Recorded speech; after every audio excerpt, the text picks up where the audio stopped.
선언인식 지점에 대해서 알아보도록 하겠습니다.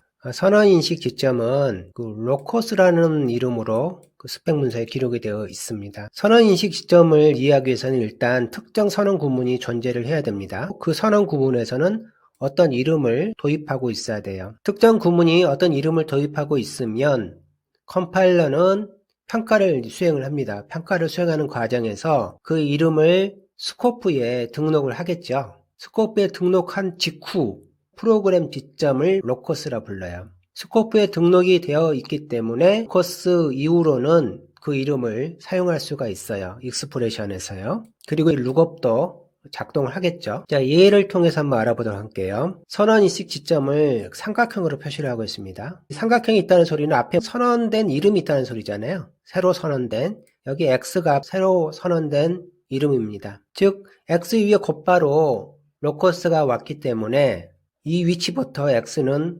스코프에 바인딩이 되어지는 거예요. 아래도 새로운 이름의 X가 등장을 하고 곧바로 뒤에 선언인식 지점이 따라옵니다. 따라서 X가 바인딩이 이루어집니다. 스코프 관계를 통해서 그림을 그려보게 되면 바깥에 있는 스코프가 있고요. 중괄호가 있기 때문에 안쪽에 또 블락 스코프가 이렇게 형성이 될 겁니다. 이 X는 밖에 있는 스코프에 이름이 등록이 되어지고 이 안쪽에 있는 거는 여기에 이렇게 등록이 되어지겠죠. 문제는 어디서부터 발생하냐면 뒤에 있는 초기화 과정에서 문제가 발생합니다. 왜냐하면 초기화 과정에서는 어떤 X를 볼 수 있냐면 두 개를 다 볼 수 있는 상황이 벌어지는 거예요. 자신이 갖고 있는 X도 볼 수가 있고요. 밖에 있는 X도 볼 수가 있어요.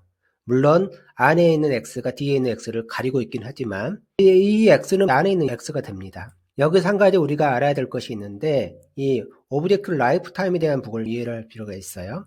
오브젝트라는 거는 라이프 사이클을 가지고 있어야 돼요. 즉 태어나는 과정도 있어야 되고요. 그 다음 사용되다가는 죽음을 맞이하는 과정도 있어야 돼요. 이렇게 삶과 죽음을 반복하는 요소들을 오브젝트라고 불러요. 어떤 오브젝트가 있는데 생성자가 호출이 끝나면 정상적인 삶을 시작하는 거고요. 소멸자 호출이 시작이 되면 곧바로 오브젝트 라이프타임은 종료가 되는 거예요.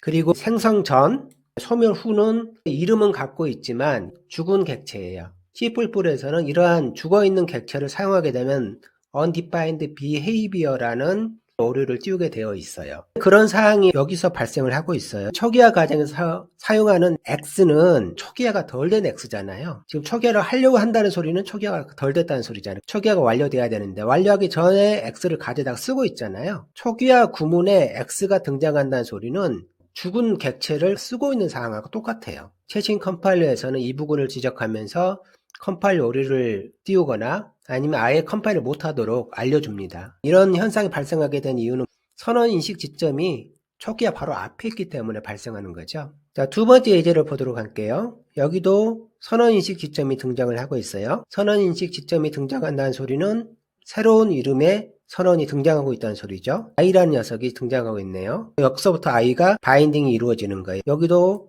선언 지점이 있는 것을 확인할 수가 있어요. 도입하고 있는 이름은 배열이기 때문에 앞에 있는 I라는 이름을 도입하는 거예요. I가 앞에 있지만 뒤쪽에서 I가 태어나는 거예요. 따라서 로커스 바로 직전에서는 배열 I를 찾을 수가 없어요. 대신 밖에 있는 I를 찾게 되죠. 새로 만들어진 배열의 I는 크기가 2인 배열이 되는 거죠. 아주 정상적인 코딩이 되는 거예요.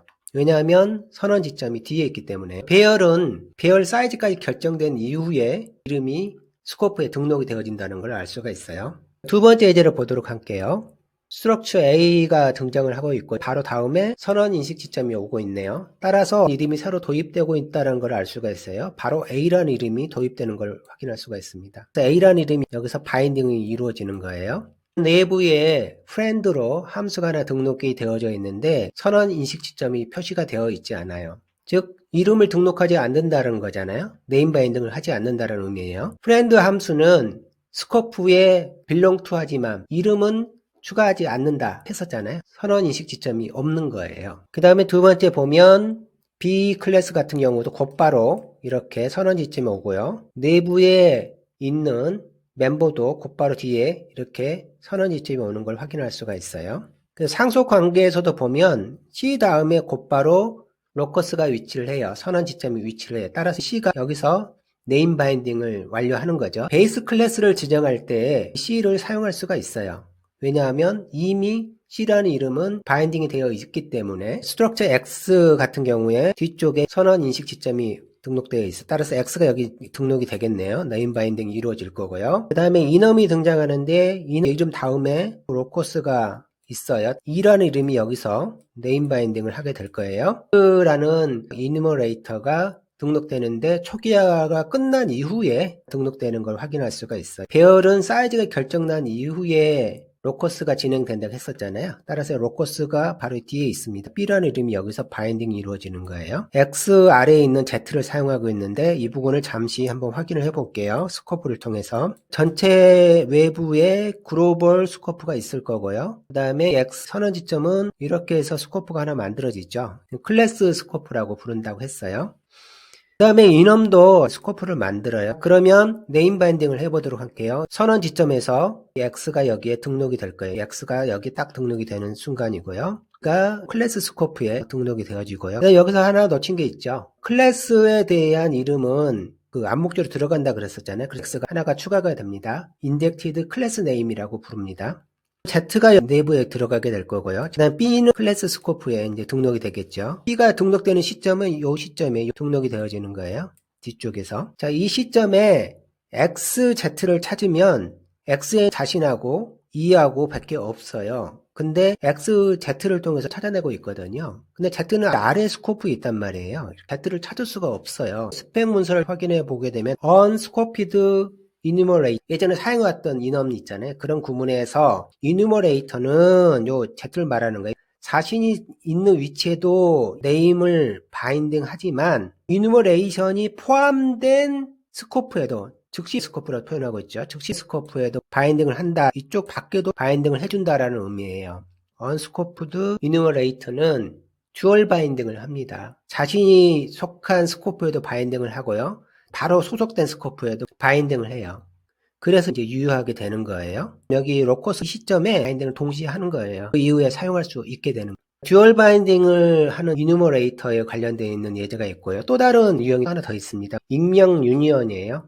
익명 유니언에 대한 부분을 보면 글로벌 스코프가 있을 거고요. 그다음에 F 함수 다음에서 소괄호부터 시작해가지고 이렇게 파라메타 스코프가 하나 만들어지고요. 중괄호에서 블락 스코프가 다시 만들어집니다. 유니언에서도 자체적으로 스코프가 만들어져요. 중괄호부터 시작을 해서요. 근데 유니언은 익명 유니언이에요. 일반적으로 봤을 때는 F는 글로벌 스코프에 바인딩이 될 거고요. 맨 나중 위치에서 등록이 되겠죠. 그 다음에 A하고 P 같은 경우도 바인딩이 될 것 같죠. 바인딩이 된다 그러면 자신의 스코프에 바인딩이 될 거예요. 일반적으로 본다 그러면. 근데 문제는 보니까 A하고 P를 그냥 사용을 하고 있어요. 익명 유니언에 들어가 있는 멤버들은 inhabited 스코프의 이름을 네임 바인딩 한다라고 써 있잖아요. 익명 유니언 코드가 있는 위치의 스코프 네임 바인딩을 해버린다. 즉 자신의 스코프가 있음에도 불구하고 자신한테 하는 것이 아니라 코딩이 있는 위치에다가 네임 바인딩을 해버린다라는 내용이에요. 따라서 밖에다가 A하고 P를 네임 바인딩을 하게 돼요. 곧바로 쓸 수 있게 되는 겁니다. 익명 유니언은 특이하게 자신이 갖고 있는 스코프는 등록하지 않고